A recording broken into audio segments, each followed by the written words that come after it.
Membantu masyarakat yang tinggal di wilayah perairan, Pos Sandar Upang Ditpol Airut Polda Sumsel gerubah posnya jadi rumah sehat lansia, guna ngejuk pelayanan kesehatan pada lansia di perairan.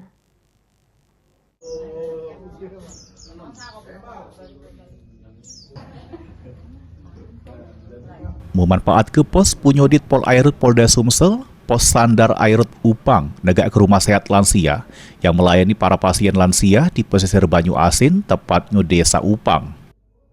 Jeru pelayanannya ini disiap ke 4 bidan desa yang mengecek sikok persikok kesehatan para lansia, mulai dari tensi darah, gula darah sampai kondisi kesehatan lansia secara umum.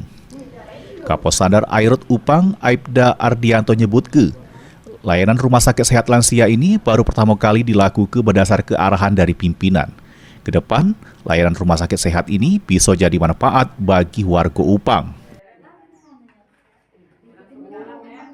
Ini merupakan bahwa pemerintah ada untuk masyarakat, bahwa polisi ada untuk masyarakat. Jadi kegiatan ini kami berharap akan memberikan dampak yang positif untuk Upang. Jeru layanan kesehatan di rumah sehat lansia ini, para warga yang mengecek kesehatan tidak dipungut biaya sama sekali alias gratis. Tim Liputan, PAL TV.